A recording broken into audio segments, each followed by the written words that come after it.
পাচনিৰ কৰ্ম 8 অধ্যায়ৰ 17 নম্বৰ পদৰ পৰা চাম। তেতিয়া পাচনিবিলাকে তেওঁবিলাকৰ ওপৰত হাত দিলে আৰু তেওঁবিলাকে পবিত্ৰ আত্মা পালে। এইদৰে পাচনিবিলাকে হাত দিয়াৰ দ্বাৰাই পবিত্ৰ আত্মা দান কৰা হৈছে ইয়াকে চিমোনে দেখি তেওঁলোকৰ আগত ধন যাচি ক'লে, মই যাৰ গাতে হাত দিওঁ তেওঁৱেই যেন পবিত্ৰ আত্মা পায়, এইকাৰণে এই ক্ষমতা মোকো দিয়া। কিন্তু পিতৰে তেওঁক ক'লে, তোমাৰ লগতে তোমাৰ ৰূপ বিনষ্ট হওক, কিয়নো ধনেৰে ঈশ্বৰৰ দান কিনিব পাৰে বুলি তুমি ভাবিলা। এই বিষয়ত তোমাৰ ভাগ বা অংশ নাই, কিয়নো ঈশ্বৰৰ আগত তোমাৰ মন সৰল নহয়। এতিয়া বুজি পালেনে? সেই সময়লৈকে বৰ চতুৰালিৰে অভিনয় কৰি লোকসমূহক পতিয়ন নিয়াই আছিল এই ব্যক্তিজনে। পিতৰৰ ওচৰলৈ আহি, জোহনৰ ওচৰলৈ আহি ৰূপ যাচি ঈশ্বৰৰ দান ধনেৰে কিনিব পাৰে বুলি ভাবিলে। হৃদয় পৰীক্ষা কৰা ঈশ্বৰজনে পিতৰক এই বৰ দিছিল যে তেওঁৰ মনত কি আছিল পিতৰে জানিব পাৰিছিল। পিতৰে তেওঁৰ মনৰ অৱস্থাটো দেখিলে। কি কৈ আছে চাওঁ আহক। এই বিষয়ত তোমাৰ ভাগ বা অংশ নাই, কিয়নো ঈশ্বৰৰ আগত তোমাৰ মন সৰল নহয়। এতেকে প্ৰভুৱে কোনোমতে তোমাৰ হৃদয়ৰ কুভাৱনা, তাৰ মানে কি জানেনে? মায়াকৰ্মকাৰী চিমোনে পৰিচৰ্যাত থাকিও কুকাৰ্য কৰি আছিল, ভুল কামবোৰ কৰি আছিল। আজি আমাৰ মাজত কোনোবা আছে নেকি ঈশ্বৰৰ সন্তান হৈও এজন খ্ৰীষ্টীয় হিচাপে, আত্মিক হিচাপে মানুহৰ আগত পৰিচিত, আশে পাশে থকা লোকসকলক পতিয়ন নিয়াইছে, ঈশ্বৰৰ সহভাগিতাত নিয়মীয়াকৈ আহি আছে? শুনক, যদি আপুনি এইদৰে প্ৰবঞ্চনা কৰা ব্যক্তি হয় তেন্তে এদিন ধৰা পৰিব। তেওঁ তেনেকৈ ঠগিছিল। আৰু ইমানেই নহয়, নিজৰ জীৱনত পাপ ৰাখি, মনত কুভাৱনা ৰাখি, নিজ কামবোৰ নিজৰ হৃদয়ত ৰাখি, পাপৰ স্বভাৱবোৰ ৰাখি তেনেদৰেই পৰিচৰ্যা কৰি থকাটো, পবিত্ৰ ব্যক্তিৰ নিচিনাকৈ ভাও জুৰি সেৱক হিচাপে আগবাঢ়ি যোৱাটো কিমান যে বেয়া কথা। সেইদিনা পিতৰে কৈছিল, নিজৰ এই পাপৰ পৰা মন পালটোৱা। চিমোন, তোমাৰ মন সৰল নহয়। আৰু দ্বিতীয়তে, তুমি নিজৰ কুভাৱনা ত্যাগ কৰা নাই। কুভাৱনাবোৰ নেৰি, পাপ ত্যাগ নকৰি, পাপী জীৱন যাপন কৰি ঈশ্বৰৰ উপস্থিতিলৈ আহি এনেকুৱা বৰ বিচাৰিলে তেনেকুৱাই হ'ব। তেওঁ কি বিচাৰিছিল? তেওঁ কেনেদৰে বিচাৰিছে? তেওঁ বিচৰা বিষয়টো হৈছে ঈশ্বৰৰ বৰ, যাক ঈশ্বৰে নিজেই দিয়ে। সেইটো আমি বিচাৰিব নালাগে, সেয়া উপহাৰ আমি নোখোজোঁ। সন্মুখৰ ব্যক্তিজনে নিজেই মৰমেৰে যি দিয়ে সেয়াই উপহাৰ। ঈশ্বৰে নিজেই আমাক প্ৰেম কৰি তাৰ চিনস্বৰূপে আমাক বৰ দিয়ে, অনুগ্ৰহৰ বৰ। বল প্ৰয়োগ কৰি কাঢ়ি লৈ আনক দেখি নকল কৰিলে পোৱা নাযায়। অনুগ্ৰহ কৰি কোনেও নকল নকৰিব, নকল কৰিবলৈ চেষ্টা নকৰিব। এই নিমিত্তে তোমাৰ এই পাপৰ কাৰণে মন পালতাই তেওঁৰ আগত প্ৰাৰ্থনা কৰা। মন পালতোৱা মানে কি? সেই সময়লৈকে তেওঁ মন পালতাইছিল নে নাই? তেওঁ যদি মন পালতালেহেঁতেন তেন্তে পিতৰে মন পালতোৱা বুলি কিয় ক'লেহেঁতেন? আপোনালোকৰ কিছুমানে হাত নুতুলিলে কাৰণ কি? তেওঁতো বাপ্তিস্ম লৈছে নহয়। অনুগ্ৰহ কৰি মন কৰিব, বাপ্তিস্ম বেলেগ আৰু মন পালতন বেলেগ। যিসকল লোকে বাক্য নাজানে, যিসকলে বাক্য শুদ্ধকৈ বুজা নাই, তেওঁলোকে বাক্যৰ ব্যাখ্যা কৰিলে কিছুমান অবুজন লোকে আৰু কিছুমান সৰল লোকে বাপ্তিস্ম ল'লেই উদ্ধাৰ পায় বুলি ভাবি থাকে। বাপ্তিস্ম লোৱাই মন পালতন বুলি ভাবিছে। মায়াকৰ্মকাৰী চিমোনে বাপ্তিস্ম ইতিমধ্যে লৈছিল, তথাপিও তেওঁৰ মন পালতন হোৱা নাছিল। তাৰমানে মন পালতন নকৰাকৈ, নিজৰ জীৱন সলনি নকৰাকৈ, খ্ৰীষ্টক ত্ৰাণকৰ্তাৰূপে গ্ৰহণ নকৰাকৈ, পাপৰ কাৰণে অনুতাপ নকৰাকৈ, পাপৰ পৰা ক্ষমা লাভ নকৰাকৈ বাপ্তিস্ম লোৱাটো সম্ভৱ হ'ব পাৰে। আপুনিও সেই দলটোত আছে। তেন্তে শুনক, আপোনাৰ মন সৰল নহ'লে আপোনাৰ প্ৰাৰ্থনাও সৰল নহ'ব। আপোনাৰ প্ৰাৰ্থনা সৰল নহ'লে আপুনি উত্তৰো নাপাব। আজি যদি আপুনি প্ৰাৰ্থনাৰ উত্তৰ পোৱা নাই তেন্তে অনুগ্ৰহ কৰি মন কৰিব, হয়তো আপোনাৰ প্ৰাৰ্থনা সৰল হৃদয় এখনৰ পৰা ওলাই যোৱা নাই। এবাৰ ভাবকচোন, সেইদিনা পিতৰে কৈছিল তোমাৰ মন সৰল নহয়। নিজৰ এই কুভাৱনা এৰি নিজৰ মন পালতোৱা। য়েছ, এজন ব্যক্তিয়ে মন পালতাবলৈ হ'লে সৰ্বপ্ৰথমে তেওঁ কুকাৰ্য এৰিব লাগিব।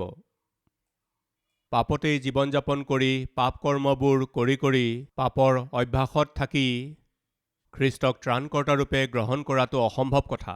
যেতিয়া আপুনি নিজৰ পাপৰ কাৰণে অনুতাপ কৰি সেইবোৰৰ বাবে ঈশ্বৰৰ উপস্থিতিলৈ আহি ক্ষমা মাগিব, তেতিয়া খ্ৰীষ্টে আপোনাক নতুন হৃদয় এখন প্ৰদান কৰিব। তাকেই মন পালটন কৰা বুলি কয়। তাৰ মানে পৰিৱৰ্তন হোৱা মন। যেতিয়া আপোনাৰ হৃদয় নতুন হৈ গ'ল, যেতিয়া আপোনাৰ জীৱন নতুন কৰা হ'ল, তেতিয়া আপোনাৰ চাৰিওফালে থকা লোকসকলে নিশ্চয়ে জানিব। আপোনাত সাধন হোৱা পৰিৱৰ্তন তেওঁলোকে জানিব। উদাহৰণস্বৰূপে, যেতিয়া যীশুখ্ৰীষ্টে জক্কেয়ৰ ঘৰত প্ৰৱেশ কৰিলে, তেতিয়ালৈকে জক্কেয়ৰ পৰিচয় আছিল এজন কৰতোলা হিচাপে। কৰতোলাবিলাকৰ মাজৰ প্ৰধান। অন্যায়েৰে অধৰ্মেৰে জীৱন যাপন কৰি তেওঁ উপাৰ্জন কৰিলে। কিন্তু যেতিয়া খ্ৰীষ্টে তেওঁৰ ঘৰত প্ৰৱেশ কৰিলে, তেওঁৰ জীৱনত প্ৰৱেশ কৰিলে, তেতিয়া কোনেও একো নোকোৱাকৈ তেওঁ কি কৈছিল জানেনে? প্ৰভু, অধাৰ্মিকতাৰে মই যি আয় কৰিলোঁ তাক ঘূৰাই 4 গুণ উভতাই দিম প্ৰভু। অধাৰ্মিকতাৰে কৰা এই উপাৰ্জন মোক নালাগে। অন্ধকাৰৰ এই সম্পত্তি আৰু অন্ধকাৰৰ জীৱন মোক আৰু নালাগে। কিয়? কি কাৰণে এইদৰে ক'লে? এয়াই, এজন ব্যক্তিৰ জীৱনলৈ খ্ৰীষ্ট আহিলে, এজন ব্যক্তিৰ জীৱনক খ্ৰীষ্টে দৰ্শন দিলে, স্পৰ্শ কৰিলে, সেই ব্যক্তিজনে নিজেই কি কাৰ্য কৰে জানেনে? নিজৰ পাপ ত্যাগ কৰে। পাপক মই আৰু প্ৰেম নকৰোঁ, তেনেকুৱা পৰিৱৰ্তনৰ চিন দেখুৱায়। তেওঁৰ আশে পাশে থকা লোকসকলে চিনি পাই যায়, জানিব পাৰে যে এওঁত পৰিৱৰ্তন হৈছে।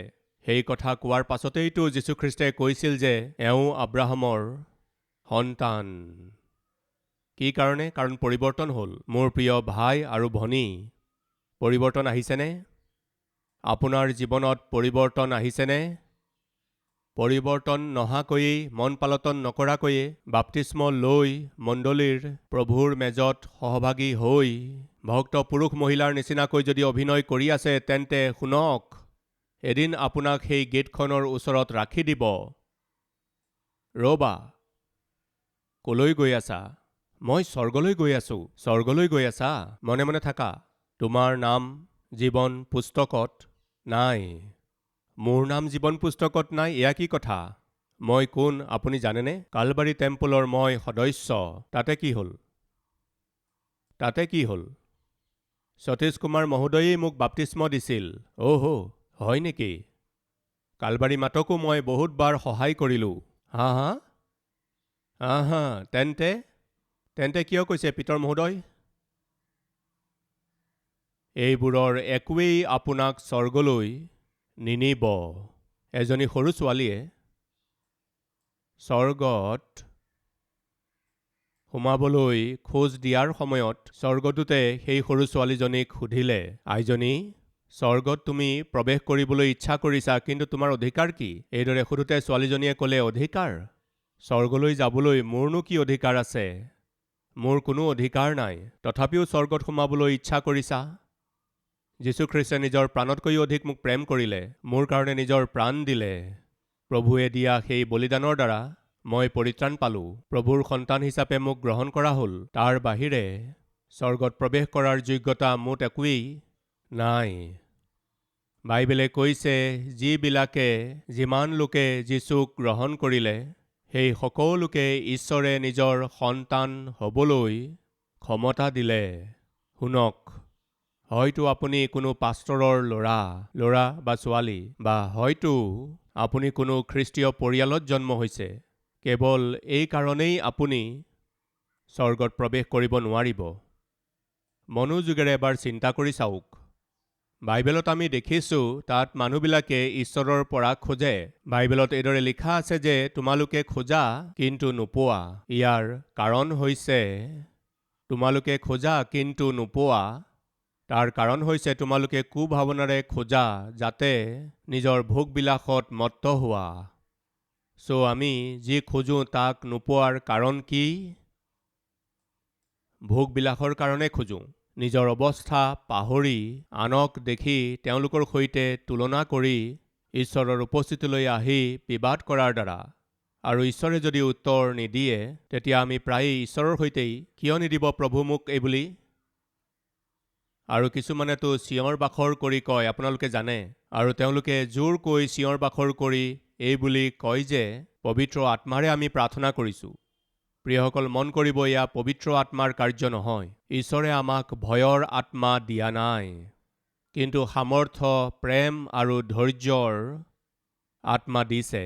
তাৰমানে যাত ঈশ্বৰৰ আত্মা থাকে তেওঁ ধৈৰ্য ধৰি থাকে,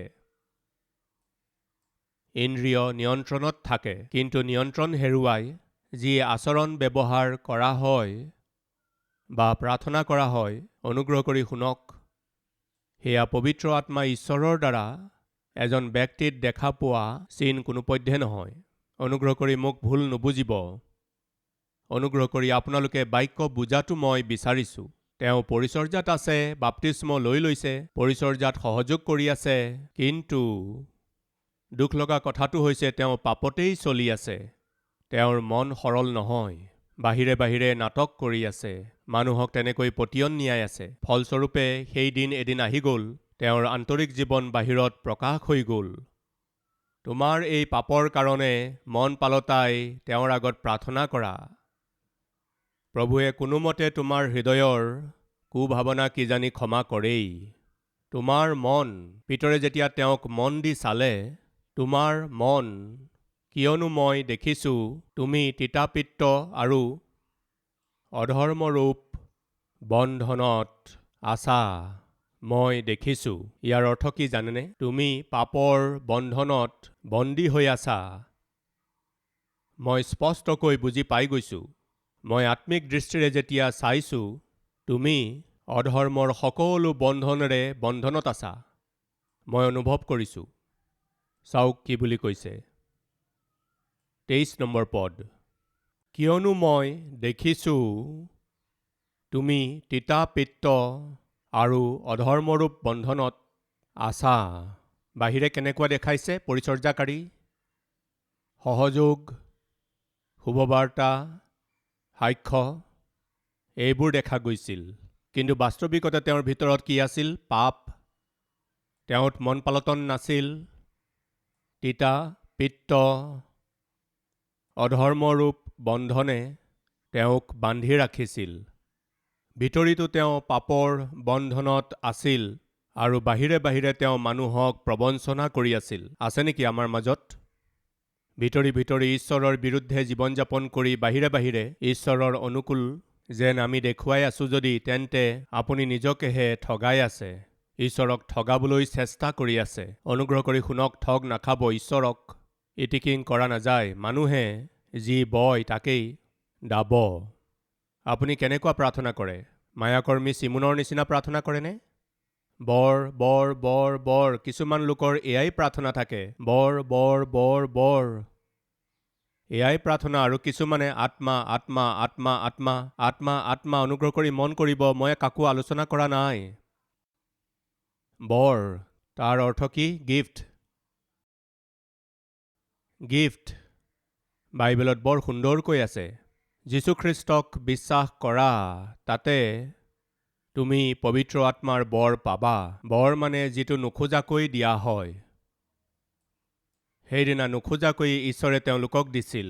আপুনি মনোযোগেৰে চালে দেখিব, কৰ্ণেলিয় আৰু তেওঁৰ পৰিয়ালৰ সকলো লোকে যেতিয়া ঈশ্বৰৰ বাক্য শুনি আছিল, ঈশ্বৰৰ বাক্যত বিশ্বাস কৰাত তেওঁলোকে নোখোজাকৈয়েই পবিত্ৰ আত্মাৰ বৰ পালে। তাৰ কাৰণ হৈছে তেওঁলোকে শুভবাৰ্তাত বিশ্বাস কৰিলে। তেওঁলোকে তেতিয়ালৈকে বাপ্তিস্ম লোৱা নাছিল। কিছুমানে ভুল শিক্ষা দি থাকে, বাপ্তিস্ম ল'লেহে পবিত্ৰ আত্মা পাবা, বাপ্তিস্ম নল'লে পবিত্ৰ আত্মা নাপাবা। এইবোৰ সকলো ভুল শিক্ষা প্ৰিয়সকল। কাৰণ কৰ্ণেলিয় আৰু তেওঁৰ গোটেই পৰিয়ালে বাপ্তিস্ম লোৱাই নাছিল, তথাপিও পবিত্ৰ আত্মা পালে। আহক চাওঁ পাচনিৰ কৰ্ম 10 অধ্যায় 44 পদ। পিতৰে এই কথা কওঁতেই শুনা সকলোবিলাকৰ ওপৰত পবিত্ৰ আত্মা পৰিল। তাতে পিতৰৰ লগত অহা চুন্নত হোৱা বিশ্বাস কৰা লোকে পৰজাতিবিলাকৰ ওপৰতো পবিত্ৰ আত্মা দান বাকী দিয়া দেখি বিস্ময় মানিলে, কিয়নো তেওঁলোকে তেওঁবিলাকে নানা ভাষাৰে কথা কৈ ঈশ্বৰৰ স্তুতি কৰা শুনিলে। তেতিয়া পিতৰে উত্তৰ দিলে, আমাৰ নিচিনাকৈ পবিত্ৰ আত্মা পোৱা এওঁবিলাকে বাপ্তাইজিত নহ'বলৈ কোনোবাই জলক বাধা কৰিব পাৰেনে? জলক বাধা কৰাৰ মানে কি বুজাইছে? এওঁলোকে এতিয়ালৈকে বাপ্তিস্ম লোৱা নাই। এওঁলোকে বাপ্তিস্ম নোলোৱাকৈয়েই পবিত্ৰ আত্মা পাইছিল। তাৰ কাৰণ হৈছে যিসকলে খ্ৰীষ্টক ত্ৰাণকৰ্তা ৰূপে গ্ৰহণ কৰে তেওঁলোকক ঈশ্বৰে প্ৰতিজ্ঞা কৰিছে কি জানেনে? পবিত্ৰ আত্মাৰ বৰ তোমালোকক দিম। আৰু ঈশ্বৰে তেনেকৈয়ে দিছিল বন্ধুসকল। কিন্তু এই মায়াকৰ্মকাৰী চিমোনে বৰ তেওঁ সেইটোহে বিচাৰিছিল। ঈশ্বৰে আপোনাক যদি পৰিচৰ্যালৈ আমন্ত্ৰণ কৰিছে, সেই পৰিচৰ্যাত আৱশ্যকীয় ঈশ্বৰৰ আত্মাক উপচি পৰাকৈ আপোনাক ঈশ্বৰে বিনামূলীয়াকৈ দিব। সেয়া ঈশ্বৰৰ দায়িত্ব।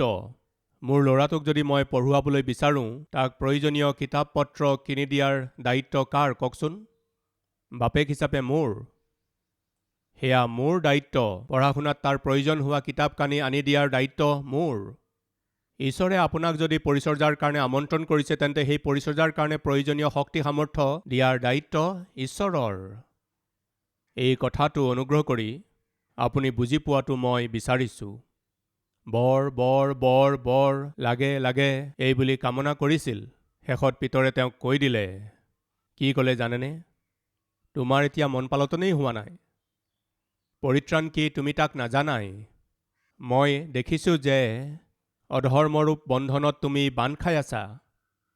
এইদৰে বন্ধনত থকা তুমি পৰিচৰ্যাৰ কথা কৈছা, শুভবাৰ্তাৰ কথা কৈছা, সাক্ষ্যৰ কথা কৈছা, সেৱাৰ কথা কৈছা। কি বুলি ভাবিছা তুমি? এয়া তোমাৰ কি নাটক? এয়া কিহৰ প্ৰবঞ্চনা? নিশ্চিতৰূপে সেইদিনা পিতৰে তেওঁক কৈ দিলে। অনুগ্ৰহ কৰি মন কৰিব প্ৰিয় ভাই ভনীসকল, এই পৃথিৱীখনতেই আমাৰ সময় সম্পূৰ্ণ হোৱাৰ আগতেই হিচাপ কিতাপ কৰি লোৱাটো ভাল হ'ব, কাৰণ ইয়াত হিচাপ নিকাচ ভালকৈ হ'লে অন্তত অনুতাপ কৰিবলৈ সুযোগ পাব। কিন্তু আপুনি মৰাৰ পাছত হিচাপ নিকাচ ঠিক নহ'লে তাত অনুতাপ কৰাৰ সুযোগ নাপাব। ন' চান্স। এজন ব্যক্তিয়ে অনুতাপ কৰিবৰ বাবে, এজন ব্যক্তিয়ে মন পালটাবৰ বাবে, এজন ব্যক্তিয়ে নিজৰ হৃদয় ঈশ্বৰৰ সৈতে সৰল কৰিবৰ বাবে কেৱল এটাই সুযোগ, আৰু সেয়া এই পৃথিৱীত আছে। মৰাৰ পাছত ন' ছেকেণ্ড চান্স। কিবা কিতাপ পঢ়ি আছে নেকি বাৰু? মৰাৰ পাছত ছেকেণ্ড চান্স পাব, থাৰ্ড চান্স পাব, ফ'ৰ্থ চান্স পাব। তুমি পুনৰাই পৰিত্ৰাণ পাব পাৰিবা। তেনেকৈ স্বৰ্গদূতে আহি আকাশৰ মাজত যেতিয়া আপুনি জুমৰ মাজত বহি থাকিব, তেতিয়া আহি প্ৰচাৰ কৰিব। তেনেকুৱা কিবা কিতাপ পঢ়িছে নেকি বাৰু? ন' চান্স, ন' চান্স। মানুহক ঈশ্বৰে কেৱল এটা সুযোগ দিছে। বাইবেলে কৈছে, যেনেকৈ এবাৰ মাথোন মৰিবলৈ আৰু তাৰ পাছত সুদবিচাৰ মানুহৰ নিমিত্তে নিৰূপিত আছে, সকলোৰে নিজ নিজ কাম অনুসাৰে ঈশ্বৰে ন্যায় কৰিব। খ্ৰীষ্টক বিশ্বাস কৰা লোকসকলেতো ভেড়াবোৰৰ নিচিনাকৈ সোঁফালে স্বৰ্গলৈ যাব, আৰু যিসকলে খ্ৰীষ্টক অস্বীকাৰ কৰিলে তেওঁলোকক ছাগলীৰ নিচিনাকৈ শয়তানৰ সৈতে অনন্তকালৰ বাবে জ্বলিবলৈ পঠাই দিয়া হ'ব। প্ৰিয় ভাই ভনীসকল, সেয়া কিমান যে দুৰ্ভগীয়া অৱস্থা। কি ক'ব এতিয়া কওক? সৰল বুলি ক'ব নে অজ্ঞানী বুলি ক'ব এই মায়াকৰ্মী চিমোনক? তেওঁ যি বিচাৰিছিল তাক বিচাৰিব পাৰিবৰ বাবে যোগ্য জীৱন নোহোৱা স্বত্তেও তেওঁ বৰ বিচাৰিছে। তেতিয়া পিতৰে শিক্ষা দিলে, কোনোবা আছে নেকি ইয়াত? ঈশ্বৰৰ উপস্থিতিত আপুনি যি বিচাৰি আছে তাক পাবৰ বাবে যোগ্য মন এটা আপোনাৰ আছেনে? পাবৰ যোগ্য জীৱন এটা আপোনাৰ আছেনে? পাবৰ বাবে যোগ্য আত্মিকতা আপোনাৰ আছেনে? তাৰ যোগ্য জীৱন নাই, আত্মিকতা নাই, তেন্তে ঈশ্বৰৰ পৰা উত্তৰ পোৱাৰ সম্ভাৱনা নাই। আমি পঢ়িছিলোঁ, সুখবিলাসৰ বাবেহে যাচনা কৰা, সেইকাৰণে উত্তৰ নোপোৱা। আৰু ইয়াত আত্মিকতাৰ অবিহনে ভাও জুৰি পাপৰ জীৱন যাপন কৰি খুজিছা, ইয়াতো উত্তৰ নাপালে। কিন্তু দাউদে যেতিয়া প্ৰাৰ্থনা কৰিছিল, প্ৰিয় ভাই ভনীসকল, তেওঁৰ প্ৰাৰ্থনাৰ বিষয় বৰ অদ্ভুত আছিল। তেওঁৰ হৃদয়, বাইবেলে কৈছে, তেওঁ জিহুৱাৰ মনৰ মতৰ ব্যক্তি আছিল। আৰু এটা স্থানত ঈশ্বৰে কৈছে, মই নিজৰ মনৰ মতৰ ব্যক্তিজনক বাছি ল'লোঁ। কেনেকুৱা ব্যক্তিক? মোৰ ইচ্ছাৰ সৈতে মিলা ব্যক্তিক, মোৰ ইচ্ছাৰ দৰে ইচ্ছা কৰা, মোৰ ইচ্ছা পালন কৰা ব্যক্তিজনক বাছিলোঁ। ঈশ্বৰৰ ইচ্ছা পালন কৰা ব্যক্তিজন কোন? দাউদ। ঈশ্বৰৰ ইচ্ছা অনুসাৰে চলা, ঈশ্বৰৰ ইচ্ছা পালন কৰিবলৈ বিচৰা দাউদেও প্ৰাৰ্থনা কৰিছিল। সেই প্ৰাৰ্থনাটোত 5টা বিশেষ কথা আছে। সেইবোৰক আপুনি অনুগ্ৰহ কৰি লিখি ৰাখক। আচলতে কি কি বিষয়ে তেওঁ প্ৰাৰ্থনা কৰিছিল? এজন ধাৰ্মিক লোকৰ প্ৰাৰ্থনা কেনেকুৱা হয়? আহক, এতিয়ালৈকে অধাৰ্মিকবিলাকৰ প্ৰাৰ্থনা কেনেকুৱা থাকে তাক মই ক'লোঁ। এতিয়া এজন ধাৰ্মিক লোকৰ আৰু ঈশ্বৰৰ ইচ্ছামতে চলা ব্যক্তি এজনৰ প্ৰাৰ্থনা কেনেকুৱা হয় তাৰ বিষয়ে আপোনালোকক ক'বলৈ বিচাৰিছোঁ। গীতমালা 25 নম্বৰৰ 2টো পদ। পবিত্ৰ লোকৰ 5বিধ প্ৰাৰ্থনা। হে মোৰ ঈশ্বৰ, মোক বঞ্চিত হ'বলৈ নিদিবা। প্ৰথমে কি বুলি প্ৰাৰ্থনা কৰিছে? মোক বঞ্চিত হ'বলৈ নিদিবা। গীতমালা 25ৰ 4ৰ্থ পদ। হে জিহুৱা, তোমাৰ পথবোৰ মোক জনোৱা, তোমাৰ বাটবোৰ মোক শিকোৱা। ইয়াৰ অৰ্থ কি? সৰ্বপ্ৰথমে মোক বঞ্চিত হ'বলৈ নিদিবা বুলি ক'লে, মোক বঞ্চিত হ'বলৈ নিদিবা বুলি ক'লে, আৰু দ্বিতীয়তে তোমাৰ পথবোৰ মোক জনোৱা। কি লিখা আছে? তোমাৰ পথবোৰ মোক জনোৱা। তৃতীয়তে গীতমালা 25ৰ 5 পদ। তোমাৰ সত্যতাত মোক চলাই শিক্ষা দিয়া, সত্যৰ শিক্ষা দিয়া, বঞ্চিত হ'বলৈ নিদিবা। সত্যৰ পথেৰে মোক চলোৱা, সত্যৰ শিক্ষা দিয়া। গীতমালা 25ৰ 7 পদ, 11 পদ আৰু 18 পদ। মোৰ ডেকাকালৰ পাপ আৰু অপৰাধবোৰ নুসুঁৱৰিবা। 11 পদ। হে জিহুৱা, তোমাৰ নামৰ গুণেৰেই মোৰ অপৰাধ ক্ষমা কৰা, কিয়নো সেয়ে গুৰুতৰ। 18 পদ। মোৰ দুখ আৰু সংকটলৈ দৃষ্টি কৰা, আৰু মোৰ সকলো পাপ কি বুলি কৈছে? ক্ষমা কৰা। চতুৰ্থ প্ৰাৰ্থনা, সকলোবোৰ পাপ ক্ষমা কৰা। পঞ্চম প্ৰাৰ্থনা, গীতমালা 25ৰ 17 পদ। মোৰ মনৰ যাতনা বাঢ়িছে, মোৰ নানা ক্লেশৰ পৰা মোক উদ্ধাৰ কৰা, ক্লেশৰ পৰা মোক উদ্ধাৰ কৰা। 5টা প্ৰাৰ্থনা এজন ধাৰ্মিক লোকে কৰিছে, দাউদে কৰিছে। লিখিলেনে আপুনি? বঞ্চিত হ'বলৈ নিদিবা পিতৃ। দ্বিতীয়তে, সত্যৰ পথেৰে চলোৱা পিতৃ। তৃতীয়, সত্যৰ শিক্ষা দিয়া পিতৃ। চতুৰ্থ, সকলোবোৰ পাপ ক্ষমা কৰা পিতৃ। পঞ্চম, ক্লেশৰ পৰা উদ্ধাৰ কৰা পিতৃ। আমাৰতো সকলো ওলোটা। আহিয়েই, প্ৰভু আপুনি মোৰ বেমাৰ জানে নহয়, মোৰ ক্লেশ জানে নহয়, মোৰ স্বামীয়ে মোক মাৰে নহয়, আপুনিতো জানেই নহয়। আৰ্থিক সংকটত আছোঁ, ক্লেশ আহিছে, অপমান আছে, এই বুলিয়ে কান্দো। প্ৰভুৰ ওচৰলৈ আহি এইদৰেই কন্দা হয়। কিন্তু এজন ধাৰ্মিকে কৰা 5টা অদ্ভুত প্ৰাৰ্থনা হৈছে, প্ৰভু মোক বঞ্চিত হ'বলৈ নিদিবা পিতৃ। দ্বিতীয়তে, মোক সত্যৰ পথেৰে চলোৱা পিতৃ। তৃতীয়তে, সত্যৰ শিক্ষা মোক দিয়া পিতৃ। চতুৰ্থ, সকলোবোৰ পাপ ক্ষমা কৰা পিতৃ। পঞ্চম, সকলো ক্লেশৰ পৰা উদ্ধাৰ কৰা পিতৃ। এই 5বিধ প্ৰাৰ্থনা আমি কৰিলে কিমান যে ভাল হ'ব। এই 5বিধ প্ৰাৰ্থনা আপুনি কৰক। আপোনাৰ সমস্যা কি?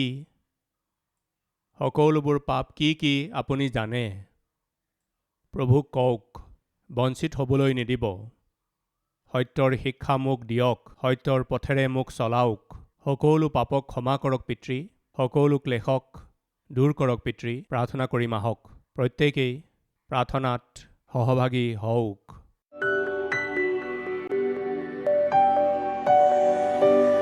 মহান পবিত্ৰ প্ৰেমময় পিতৃ ঈশ্বৰ, আমি সঠিক প্ৰাৰ্থনা কৰিবলৈ হ'লে সঠিক আত্মিকতা আৰু সৰল মন এটা আমাক লাগে। বহুতো সময়ত আমাৰ প্ৰাৰ্থনাৰ উত্তৰ নোপোৱাৰ মুখ্য কাৰণ হৈছে আমাৰ প্ৰাৰ্থনাই সঠিক নহয়। আমাৰ প্ৰাৰ্থনা সঠিক নোহোৱাৰ কাৰণ হৈছে আমাৰ হৃদয় সৰল নহয়। মায়াকৰ্মকাৰী চিমোনে সেৱক বুলি কৈছে, পৰিচৰ্যা বুলি কৈ আছে, সাক্ষ্যৰ কথা কৈছে, কিন্তু তেওঁ নিজৰ মন পালটনেই কৰা নাছিল সম্পূৰ্ণৰূপে। আপোনাৰ পৰা ক্ষমা লাভ নকৰাকৈয়ে নাটক কৰি কৰি নিজৰ জীৱন কটালে। সকলোকে আজি আপুনি কথা ক'লে, কোনোবা নহয় কোনোবা দিনা নাটকীয় জীৱন প্ৰকাশ হ'বই। এইদৰে বাহিৰত প্ৰকাশিত হোৱাৰ পাছত, জীৱন ব্যৰ্থ হৈ যোৱাৰ পাছত কি লাভ হ'ব পিতৃ? আজি আপুনি আমাক কথা ক'লে, স্পষ্টকৈ কথা ক'লে।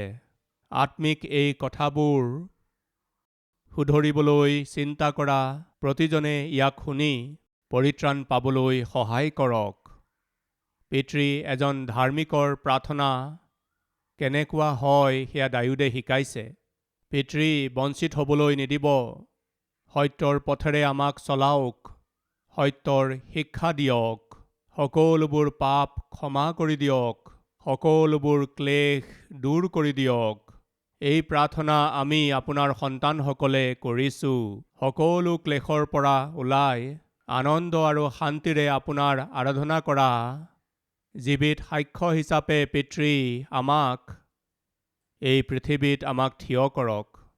এই বাক্যৰ দ্বাৰা আপুনি আমাক কথা ক'লে, তাৰ বাবে আপোনাক ধন্যবাদ স্তুতি কৰি যীশুখ্ৰীষ্টৰ নামেৰে আমি এই প্ৰাৰ্থনা মাগিছোঁ পিতৃ। আমেন। हमारा address Calvary, post box number 30, Kukatpally, Hyderabad 72।